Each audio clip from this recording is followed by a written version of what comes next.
Alhamdulillahi Rabbil Alamin. Wassalatu wassalamu ala asrafil anbiya wal mursalin Sayyidina wa syafiina wa qurrati a'yunina Muhammadin wa ala alihi wa sahbihi ajma'in. La hawla la quwwata illa billahil aliyyil azim. Amma ba'd. Qala Allah Ta'ala fi kitabihil karim wa huwa astaqul qailin. A'udzu billahi minasy syaithanir rajim. Bismillahirrahmanirrahim. Ilaihi yas'adul kalimut thayyibu wal 'amalus shalihu yarfa'u. Sadaqallahul azim. Para jamaah, marilah kita awali pengajian kita dengan bersama-sama membaca Ummul Quran. Semoga ilmu yang kita kaji menjadi ilmu yang manfaat. Rizki yang telah kita terima menjadi rizki yang barokah. Anak cucu kita menjadi solih dan solihah. Dan apabila besok kita dipanggil oleh Allah, kita mendapatkan husnul khotimah. Ala hadhihi niyah wa ala kulli niyatin salihah. Al-Fatihah. Asyhadurrajim.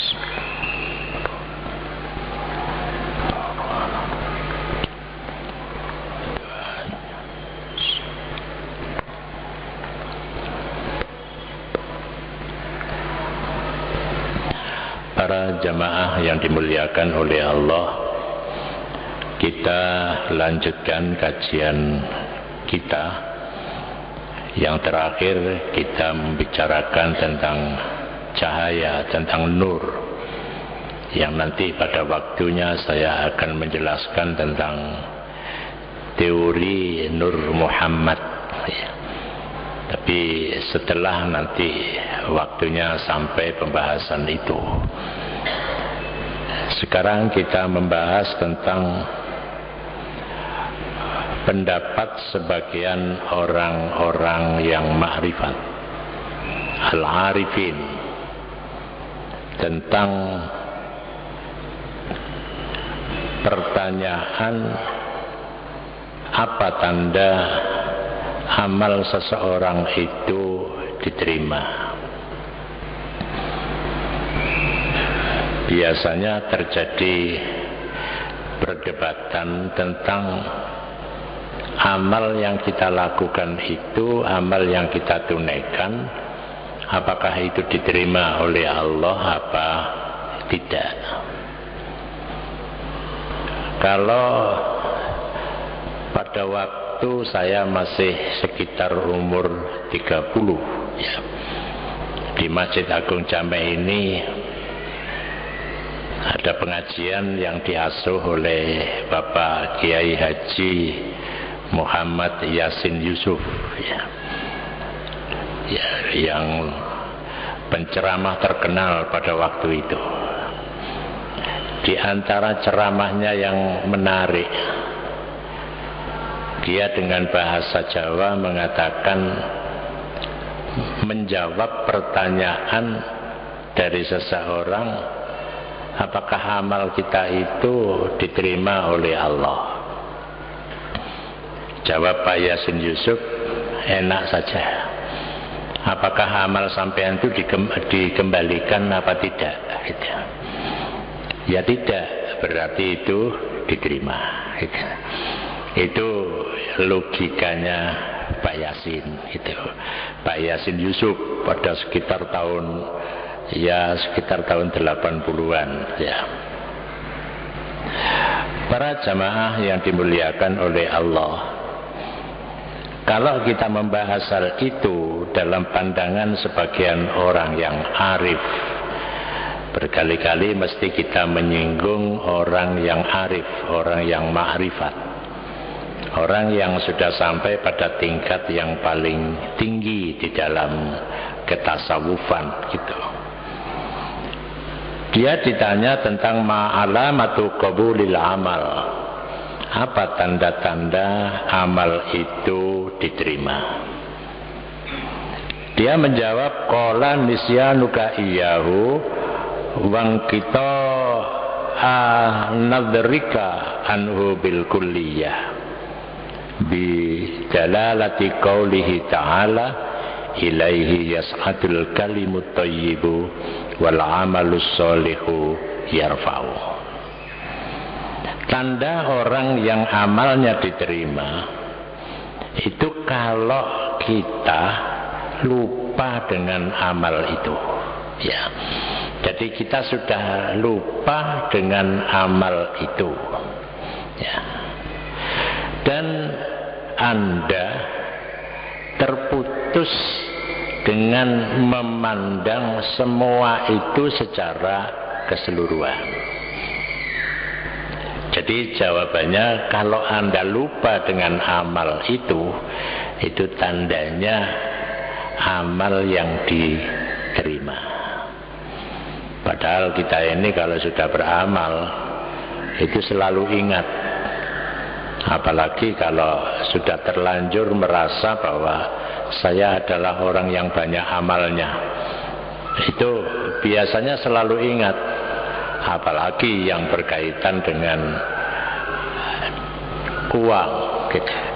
Jadi apalagi yang berkaitan dengan uang, itu selalu kita mengingatnya. Apalagi ketika orang yang kita bantu itu menjengkelkan kita itu. Kalau tidak menjengkelkan mungkin kita bisa lupa. Tapi ketika orang yang kita bantu itu menjengkelkan hati kita, maka pada saat itu pasti kita akan ingat dengan apa yang kita lakukan terhadap orang itu. Para jamaah yang dimuliakan oleh Allah, dia menjawab pertanyaan ini berdasarkan kepada firman Allah, ilaihi yas'adul kalimut thayyibu, kepadanya, kepada Allah, kalimat-kalimat yang baik dinaikkan, wal amalus sholihu, dan amal soleh yarfa'u, diangkat. Jadi dia mendasarkan bahwa setiap amal yang soleh itu dinaikkan. Jadi dinaikkan artinya diterimakan kepada Allah itu. Dan amal-amal soleh gitu. Jadi kalimat-kalimat yang baik dan kalimat-kalimat yang dan amal yang soleh itu semuanya diangkat gitu. Kalau kita melihat tulisan Imam Al-Ghazali, ya, untuk menjelaskan ayat ini, kapan amal soleh seseorang dan kalimat yang baik itu diangkat. Amal itu ada amalan harian, ada amalan mingguan, ada amalan bulanan, dan ada amalan tahunan. Amalan harian, karena pintu langit itu dibuka. Kapan pintu langit dibuka? Ma bainal adzainaini fi waqti dhuhri, antara dua adzan pada waktu zuhur. Maksudnya jarak antara adzan dan iqamah itu pintu langit dibuka. Jadi karena pintu langit dibuka, tapi kita jangan bertanya lawangi langit itu ya apa gitu ya. Nggak usah bertanya begitu gitu. Nanti kita tambah bingung gitu ya. Langit samono mbone lah lawangi sak pira gitu ya. Pada saat itu pintu langit dibuka. Nah, Nabi di dalam hadis menyatakan, saya lebih suka pada saat itu memperbanyak membaca tasbih ketika rukuk dan sujud. Kalau Imam Al-Ghazali memberikan satu ukuran berapa jumlah tasbihnya. Ketika rukuk kita membaca 10 kali, ketika sujud kita membaca 17 kali. Jadi dulu pernah rapat di Takmir Masjid ini, saya usulkan supaya jarak antara adzan dan iqamah itu diberi waktu yang cukup, karena itu adalah saat di mana pintu langit dibuka, amal ini dinaikkan. Nah, menaikkannya dengan apa? Dengan memperbanyak membaca tasbih. Jadi kita sholat 4 rakaat, 2 kali salam, kemudian pada saat sujud, pada saat rukuk dan sujud kita memperbanyak membaca tasbih. Biasanya membacanya 3 kali, subhana rabbiyal a'la wa bihamdi sebagai contoh. Dibaca 3 kali, ini dibaca 10 kali ya. Kalau pada waktu sujud 17 kali. Kalau pada waktu ruku 10 kali, ada yang menyebutkan sama 17 kali gitu. Jadi amal kita dinaikkan menuju kepada Allah.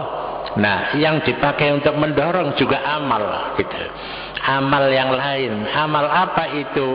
Amal dalam bentuk tasbih. Membaca tasbih yang dilipat gandakan jumlahnya itu. Nah, para jamaah yang dimuliakan oleh Allah, karena itulah maka pada saat antara 2 adzan kita memperbanyak tasbih dengan sholat sebelum sholat zuhur 4 rakaat, 2 kali salam. Bahkan di dalam keterangan yang lain, karena amal kita ini dinaikkan dan perlu dimasukkan dalam file kita. Ya, setiap orang ini kan punya file. Kalau ilmu komputer itu kita punya file. Si Ahmad punya file, si Mahmud punya file. Nah, filenya itu tidak kenal virus, karena itu lauh mahfuz. Jadi kalau sudah masuk, tertulis di situ, tidak akan hilang. Jadi dalam bentuk amal kemudian tertulis, berarti terjadilah perubahan dari amal menjadi tulisan. Kalau seorang melakukan penelitian, wawancara, kemudian ditulis, itu mentranskripkan amal menjadi sebuah tulisan. Berada di lauh mahfuz, mahal mahfuz, yang artinya terjaga, tidak ada virus, tetap di situ. Nah, kalau logika Pak Yasin ya, berarti kalau sudah masuk tetap tertulis ya, tidak dikembalikan kan kepada kita, berarti itu diterima itu. Menurut seorang ulama besar yang bernama Zainul Abidin,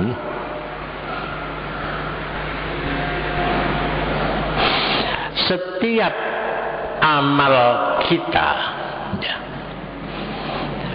setiap amal kita apabila sampai ada pada pikiran kita, tersimpan di pikiran kita gitu, sebagai bukti bahwa amal itu tidak diterima. Jadi kalau kita beramal kemudian masih ada di pikiran kita terus, itu sebagai tanda, ini dalam pandangan Zainul Abidin, itu amal ini tidak diterima itu. Mengapa? Karena li'anal maqbula marfu'un mughibun anka. Karena yang diterima itu sudah terangkat, jadi tidak lagi di sini, sudah terangkat dan hilang dari Anda. Jadi ini yang susah, bagaimana kita menghilangkan apa yang telah menjadi amal kita itu.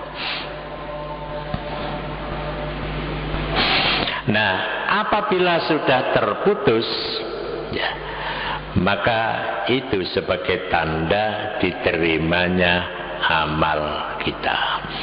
Jadi pokoknya ketika kita beramal, amal apapun, amal kebaikan, kita lupa semua. Sudah seperti tidak pernah beramal. Itulah yang dikatakan sebagai amal yang diterima. Kalau kita melihat tingkatan seorang yang masuk dalam dunia tasawuf, itu ada 3 kelompok, ada 3 tingkatan ya. Ada tingkatan yang disebut sebagai as-sairin. Kemudian tingkatan as-sairin itu tingkatan awal seperti kita ini ya. Kemudian kelompok yang kedua itu kelompok yang disebut sebagai al-wasitin. Kemudian yang ketiga adalah al-wasilin. Jadi as-sairin itu seperti kita, orang yang baru pada tahap memasuki gitu. Bagaimana kalau kita melihat kedudukan kita sebagai orang awam? Kalau kita sebut, kalau kita kemarin ada menyebutkan ada tingkat syariat, cahaya syariat, ada cahaya thariqah, ada cahaya haqiqah. Maka di dalam membahas hal ini juga ada 3 tingkatan ya.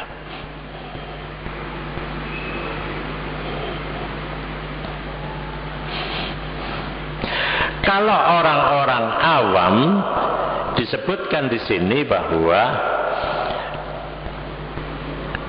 kalau mereka itu dengan ketaatannya, dengan amal kebaikannya ya, dia bisa bergembira dengan amal kebaikannya itu ya, maka itu adalah tanda bahwa amalnya diterima. Jadi ada seorang melakukan perbuatan yang baik, dia gembira dengan perbuatan baik itu ya, maka itu adalah tanda amalnya diterima. Itu bagi tingkatan awam gitu ya.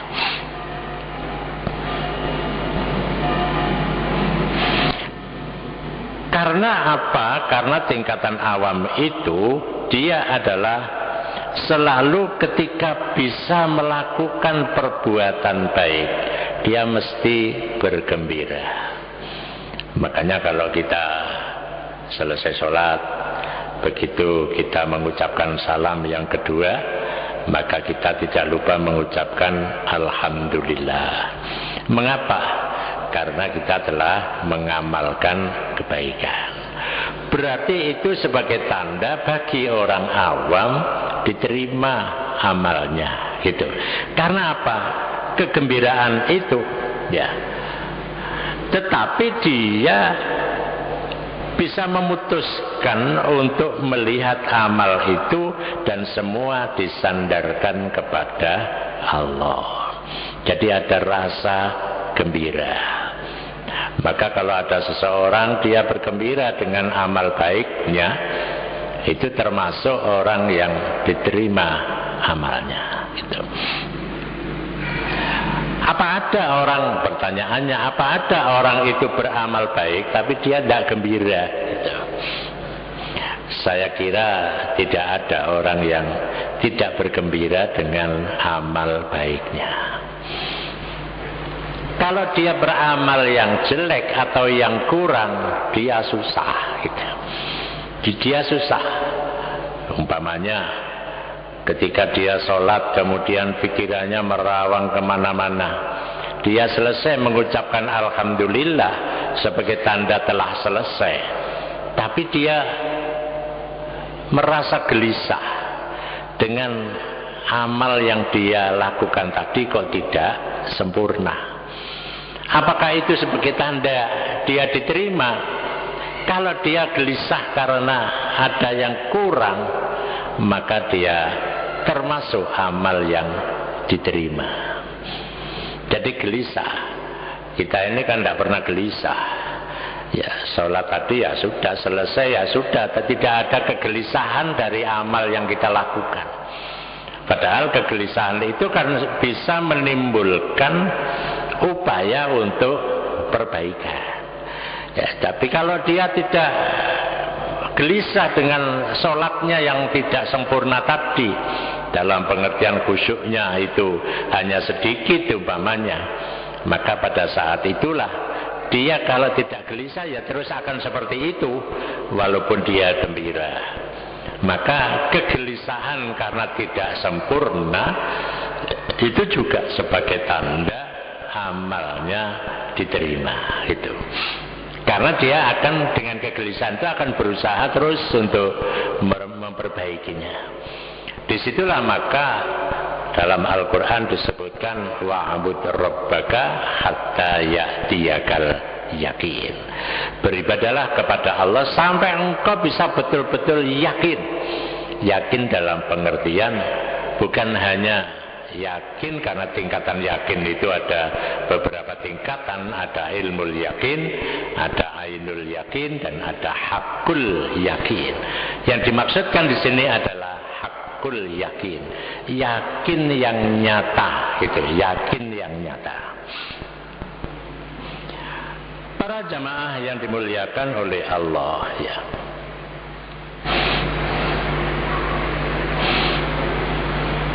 Nah, kemudian orang yang kedua, ya, yaitu orang yang disebut sebagai al-wasitin atau al-wasitun, orang yang tengah-tengah. Jadi kalau orang khawas, ada awam, ada khawas, ada khawasul khawas. Khawas itu adalah tingkat tengah-tengah, gitu. Tidak rendah, tidak tinggi, gitu. Nah, bagaimana orang yang dia masuk pada wilayah wasitun? Maka disebutkan dia tandanya,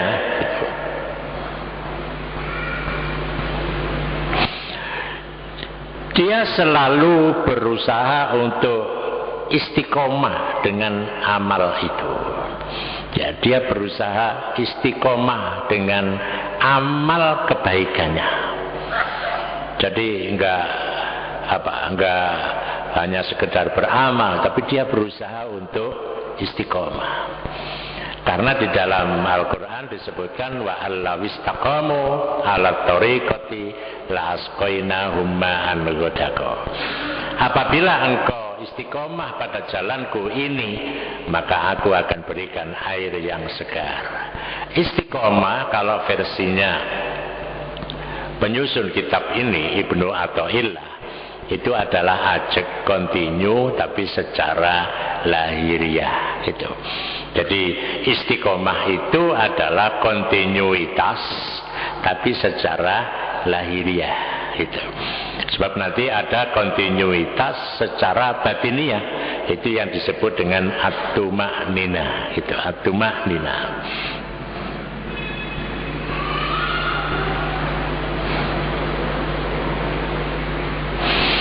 Kemudian tingkatan yang tinggi, ya, tingkatan yang tinggi di dalam beramal sebagai tanda bahwa amalnya itu diterima, ya, adalah yang disebut sebagai al-wasilun. Mengapa dia disebut dengan al-wasilun? Wasola yasilu, wasilun, orang yang sudah sampai. Jadi tingkatannya sudah tinggi. Maka pada saat itu dia sebagai seorang yang ketika beramal mereka menganggap seperti tidak beramal. Jadi seperti tidak beramal. Jadi walaupun ada orang menilai begini-begini, Anda luar biasa. Tidak. Ya, saya tidak pernah mengamalkan hal itu. Jadi tidak kemudian mengatakan, iya memang saya mengamalkan hal itu. Berarti dia masih ingat itu. Walaupun dia itu ingat, tapi dia tetap berusaha untuk menghilangkan amal itu. Jadi kalau ada orang menyebutkan, mengatakan pada dirinya atau dia dengar dari orang lain tentang amalnya, dia tetap mengatakan tidak, saya tidak pernah beramal melakukan hal itu. Karena apa? Dia menganggap sudah hilang dari dirinya gitu. Nah, mereka fanuna an anfusihim ghaibuna fi syuhudi ma'budihim. Ya, itu karena saya beramal diperintahkan oleh Allah, ya hilang. Itu sudah diterima oleh Allah. Sudah selesai gitu. Maka kalau demikian gerakannya dan diamnya keseluruhan itu billah wa minallah wa ilallah. Jadi dia sudah tingkatannya ketika mereka berbuat dan ketika mereka diam itu kulluha billahi minallahi wa ilallahi. Jadi saya ini kan datang dari Allah. Saya hidup di dalam Allah dan saya akan kembali kepada Allah. Jadi kalau begitu dia ketika beramal dia serahkan semua kepada Allah.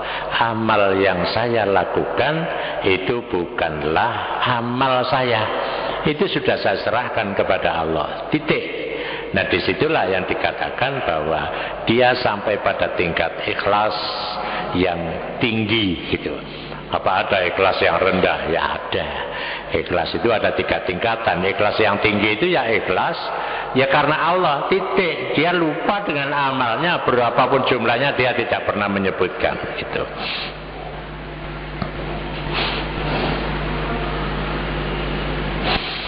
Karena tidak akan terjadi bagi orang yang tingkatan tinggi itu, ya ketika dia beramal, dia menyaksikan amalnya dan dia sekaligus disertai dengan orang lain, padahal dia itu seorang yang sudah sampai kepada Allah.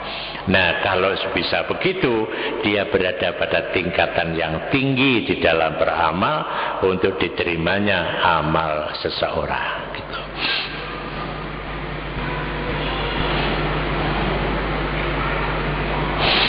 Nah kalau seperti yang saya katakan tadi, kalau dia itu dibicarakan atau disampaikan kepadanya oleh orang lain tentang amalnya, dia tetap selalu menolak.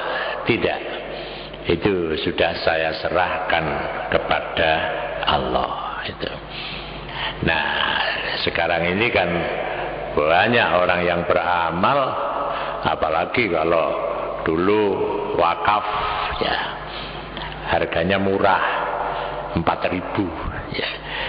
Tapi tahu sekarang ini harganya menjadi 4 juta per meter. Itu sudah keluarga wakif itu sudah mulai rame gitu. Karena apa? Pergeseran. Kalau harganya 4.000 dulu seperti tidak ada artinya 20 tahun 30 tahun yang lalu gitu. Tapi sekarang harganya sudah 4 juta per meter. Ini sudah mulai terusik gitu. Bahkan kalau tanah itu sudah diwakaf, maksud saya bahkan tanah itu sudah diwakafkan, bahkan tertulis di dalam di badan pertanahan, tapi pihak keluarga masih juga ingin mengambil tanah yang diwakafkan oleh orang tuanya dulu. Mengapa? Ya karena mereka berpikirnya sederhana.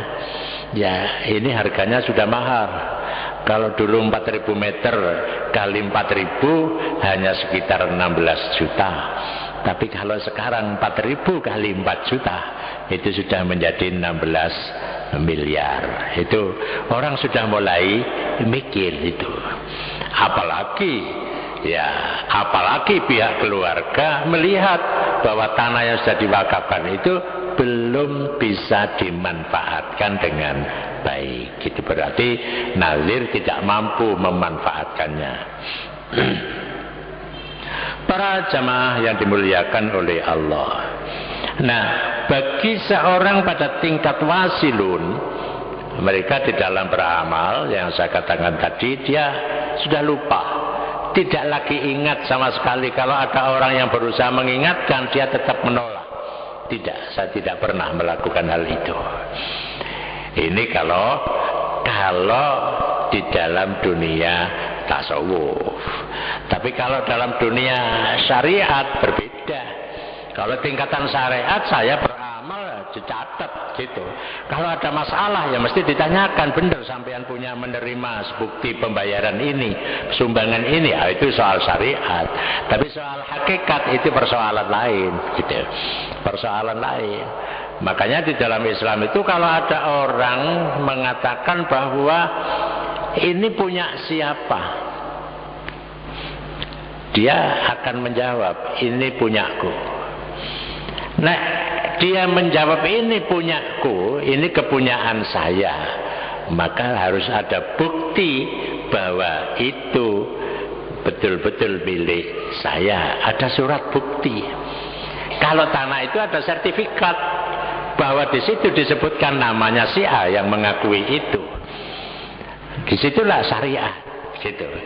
Jadi kalau kita punya apa-apa, ya harus kita berikan nama, itu harus ada nama kita di situ. Kalau tidak, itu akan menimbulkan masalah secara syariat. Tapi kalau secara hakikat kita ditanya, ya itu punya siapa? Iku menurut Gusti Allah itu. Gitu. Tapi kan kita umat Islam tidak pernah berani mengatakan iku omahe sapa kok api. Ya omahku gitu ya. Itu yang banyak gitu. Tidak ada yang mengatakan itu omahe Gusti Allah gitu. Ora ono gitu. Saya bahkan pernah penelitian ketika jadi mahasiswa dulu di daerah Malang Selatan ya. Dengan banyak teman, karena itu praktek penelitian. Ketika sampai di satu desa, di situ banyak kebun salak. Saya bertanya pada orang-orang itu, ya dia tidak beragama Islam.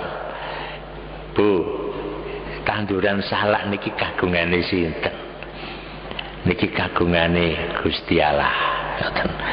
Baru saya temukan orang bisa menjawab seperti itu. Gitu. Saya tanya lagi di sana, jawabannya juga sama. Niki kagungane sinten, Bu? Niki kagungane Allah. Gitu ya. Barang saya masuk di desa lain, Pak, kebune niki kagungane sinten niki? Niki kagungane Pak Kaji niku lho. Gitu ya. Ini si jine nggih ngoten malih, niki tanduran tebu niku kagungane sinten? Pak Kaji niku. Gitu. Tak pikir-pikir, wong Islam iki kuat dari sisi syariat. Sebab kalau ditanya milik siapa? Miliknya Pak Kaji. Miliknya siapa? Miliknya Pak Kaji. Gitu. Artinya milik orang. Gitu. Itu syariat. Tapi kalau yang saya tanya tadi berarti kuat hakikatnya. Iki dhek sapa? Niki kagungane Allah. Gitu. Loh, kok kagungane Allah? Kan kita jadi bingung. Ya, karena ini kagungane Allah, ya saya berikan juga nantinya kepada Allah, gitu. Itu kalau orang Islam. Karena orang Islam itu sangat kuat di sisi syariat. Itu milik siapa? Milik saya. Dijaluki zakatnya angel ora lumrah, karena ngaku dekku iku apa ngerai, gitu loh. Maka yang baik kayak apa? Ya, lek niku syariate kagungan kula. Cuma hakikate dhek Gusti Allah, gitu loh. Kalau kita ini memiliki sesuatu, ya itu lebih ngaji tasawuf itu mempertemukan syariat dengan hakikat, gitu. Karena pengakuan kita itu secara syariat litamlik, etok-etok memiliki, bukan kepemilikan yang benar, yang hakiki, bukan. Maka kita tidak terbiasakan jawab iki teke sapa. Iki tekku syariate, cuma hakikate teke Gusti Allah. Kausum di wong Islam sing ngono iku, gitu lah. Nah, di sini perlu diusumkan, gitu. Diusumno, perlunya apa? Kalau dia harus membayar zakat, dia tidak keberatan karena di situ ada hak-hak Allah, gitu. Ada hak Allah. Nah, kalau orang lain dia tidak begitu berat, ya semua diserahkan kepada Allah itu, karena itu milik Allah itu. Karena itu milik Allah. Nah, karena kita mengatakan milik kita, maka kita berat mengeluarkan. Kalau mereka itu mengatakan milik Allah, maka kalau syariatnya dia punya hak untuk memanfaatkannya, Ya, karena memanfaatkannya itu diperintahkan oleh Allah. Jadi ini perbedaannya. Maka kita perlu mempertemukan dua cara itu. Ya, kalau kita ditanya niki kagungane sinten, niki syariate kagungan kula, mek hakikate niki kagungane Gusti Allah gitu. Lek wis ana ngono berarti ilmu tasawuf wis mlebu gitu lho, Pak. Lek durung ya durung gitu, sing syariate sing kuat gitu. Makanya kalau kita mencoba mempelajari ilmu perbandingan agama, ya orang Islam itu terkenal kuat dari sisi hukum, dari sisi syariat. Tapi kalau orang-orang di luar Islam, di luar Islam itu sangat kuat dari sisi hakikat. Itu contoh saja ya. Kula sampean bendina kongkon pakaian ihram kira-kira ya apa gitu ya. Saben dina pakaian ihram. Padahal sampean delok wong Buddha bendina pakaian ihram. Ya. Lho gitu, bendina pakaian ihram, kira-kira nek kula sampean kenging pakaian ihram gak iso, berarti gambarno bahwa Islam itu lebih kuat dari sisi syariat. Sehingga apa? Hukum yang ada di dunia ini walaupun dipakai oleh orang di luar Islam, itu adalah hukum yang diadopsi dari ajaran Islam. Coba sampai teliti hukum opo ae sing dipakai oleh siapa saja. Niku lek ditelusuri masih gak ono bismillah. Niku lek ditunjukno ayate, iku wis teko Gusti Allah, niku ajaran Islam. Sampeyan goleki ya undang-undang lalu lintas. Sampeyan golekno dalile di Quran karo hadis, ya ora ono wong undang-undang lalu lintas. Paling-paling kok ketemu wasamsu tajri li mustaqarril laha dzalika taqdirul azizil alim wal qamara qaddarnahu manazila hatta atakal urjunil qadim. Jadi dunia alam ini, falak ini itu berjalan dengan tempatnya sendiri-sendiri gitu. Nah, kalau ditarik menjadi undang-undang lalu lintas, wong berkendaraan itu kudu mlaku sesuai dengan aturannya sendiri. Lek mlakune sebelah kiwa, ya mlaku sebelah kiwa. Aja mlaku kok sebelah kanan, wong kancane iku mlaku teko lor sebelah kanan. Akhirnya jadilah mobil itu setir kiri ada, setir kanan juga ada. Itu kan karena diilhami dengan falak yang ada, itu berjalan sesuai dengan aturan yang diatur oleh Allah. Itulah yang dikatakan dengan sunnatullah. Nah, lek menungso iki berkendaraan terus gak diatur, ya kaya ana bumi karo bulan utawa bintang karo bintang tabrakan, kira-kira ya napa? Ya kiamat. Lale sepeda motor karo sepeda motor tabrakan napa? Ya kiamat. Padha kiamat ya digolekno ya gak ketemu dalile undang-undang lalu lintas.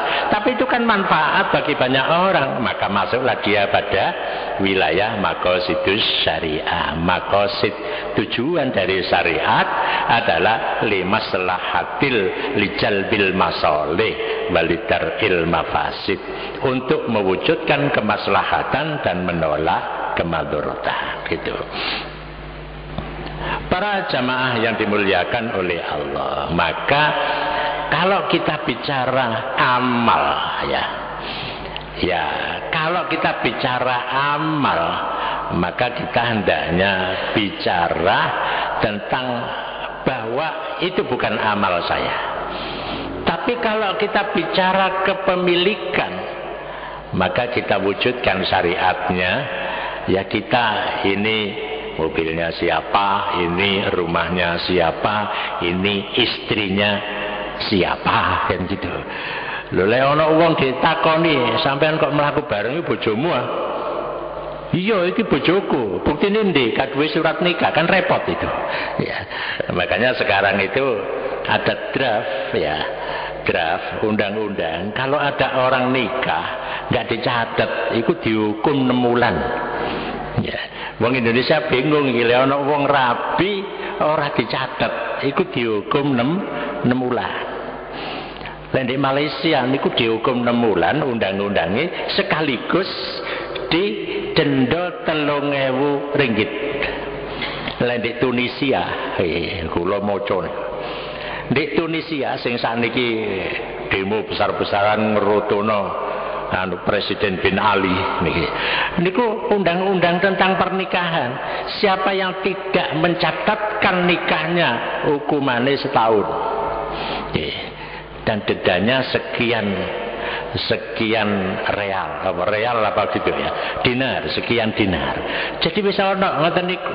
Makane lek ono wong kok mlaku bareng ya terus kaya itu bojone kapan rek rapi iki ditakoni iki bojo sampean ah nggih niki bojo sampean buktine pundi mboten enten kai iso mlebu hotel syariah gitu ya. Hotel syariah tapi lek hotel sing mboten syariah ya oleh sampean mlebu gitu tapi lek hotel syariah kai iso mlebu soalnya mesti ditakoni lah niku bedane hotel syariah karo hotel sing ora syariah. Jadi ini wong sing tambeng enak mlebu hotel sing ora syariah gitu ya. Soalnya bebas ya. Lah napa kok perlu dicatat? Nah kok lek duwe anak iku anake sapa? Lek memerlukan surat kelahiran itu kan harus ada dilampirkan surat nikah gitu. Kalau belum ada surat nikah dia harus minta pemutihan ke pengadilan agama gitu, pemutihan. Barang dibuka file ya. Loh, bojo sampean dudu iki Pak, berarti sampean rabi maneh gitu. Nah, nanti ketemuan itu file itu ketahuan itu ya. Maka ada undang-undang baru ya, ada undang-undang lain. Siapa yang melakukan poligami dia tidak izin pada pengadilan agama maka tidak sah pengadilannya itu. Niku kalau hukum formal wong Indonesia niki luwih seneng gak ada dicatat gitu.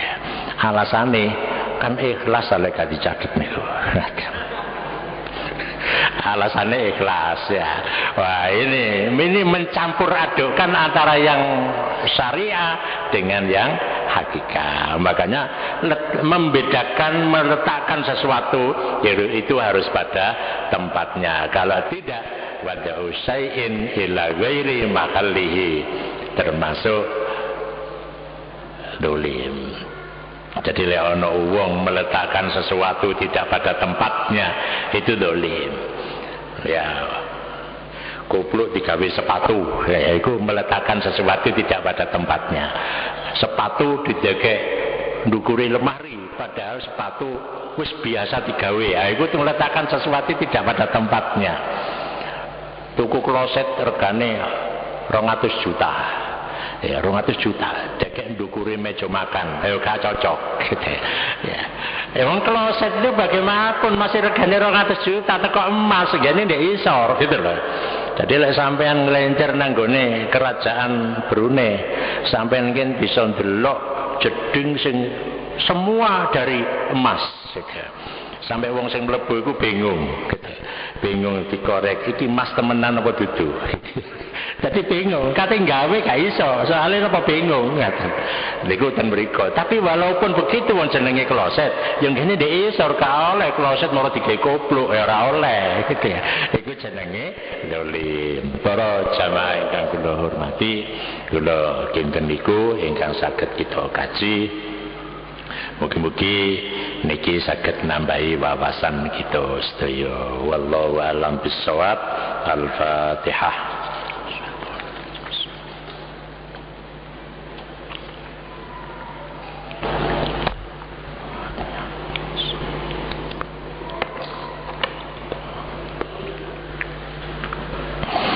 Bismillahirrahmanirrahim. Alhamdulillahi rabbil alamin. Allahumma salli wa sallim wa barik ala sayyidina Muhammadin wa ala alihi wa sahbihi ajma'in. Allahumma ighfir lana dhunubana wa kaffir 'anna sayyi'atina wa tawaffana ma'al abrar. Allahumma اللهم اجعلنا من المهتدين الدائمين على حبك الباقين على ودك المنعمين بقربك وأفرغ علينا من نور عنايتك واجعلنا من أهل ولايتك بمنك وكرمك اللهم اجعلنا وأولادنا من أهل العلم وأهل الخير ولا تجعلنا وإياهم من أهل الجهل وأهل الضير إنك على كل شيء قدير اللهم اجعل سريرتنا خيرا من علانياتنا واجعل علانياتنا صالحة اللهم ربنا آتنا في الدنيا حسنة وفي الآخرة حسنة وقنا عذاب النار وأدخلنا الجنة مع الأبرار يا عزيز يا غفار يا رب العالمين سبحان ربك رب العزة عما يصفون وسلام على المرسلين والحمد لله رب العالمين والسلام عليكم ورحمة الله وبركاته.